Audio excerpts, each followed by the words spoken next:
বহু কথাই আছে এই কিতাপখনত। কিতাপখনে পাঠকক চিন্তা কৰিবলৈ বাধ্য কৰিছে।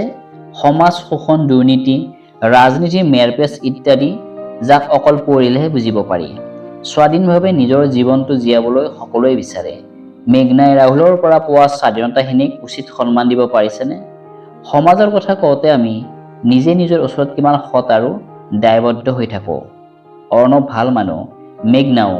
তথাপিও দুয়োৰে মাজত প্ৰশ্নবোধক এডাল ৰৈ যায় সদায়। অৰ্ণৱ আৰু মেঘনা যদি সামাজিকভাৱে দায়বদ্ধ, তেন্তে মিজানুৰো নিজৰ নিজৰ ঠাইত ঠিকেই আছে দেখোন। মিজানুৰ যদি চৰিত্ৰহীন, অৰ্ণৱ অথবা মেঘনা সম্পূৰ্ণৰূপে নিৰ্দোষীনে?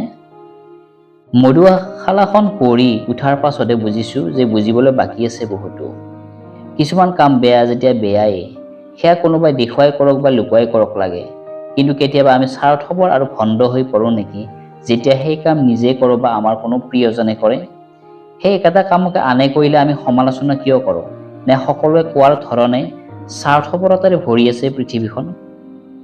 আগবাগ প্ৰকাশনৰ দ্বাৰা প্ৰকাশিত লেখক সৌমিত্ৰ যোগীৰ মধুশালাৰ লেখকে প্ৰকাশ কৰিছে যে প্ৰত্যেকজন মানুহে আক্ৰান্ত হৈ থাকে অনেক সৰু বৰ সমস্যাত। আপোনাৰ, মোৰ, আমাৰ কাৰোৰে জীৱন ব্যতিক্ৰম নহয়।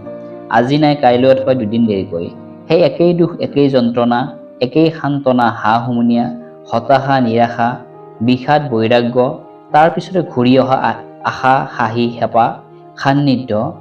কিন্তু কিয় এনে হয়? সকলো সমস্যাৰ উৎস জানো অন্তহীন ৰহস্য? সকলো সমস্যাই জানো জীৱনৰ সীমাবদ্ধতা? এখন সুখপাঠ্য উপন্যাসৰূপে প্ৰকাশিত এই উপন্যাসখন আশা কৰোঁ সকলোৱে ভাল পাব।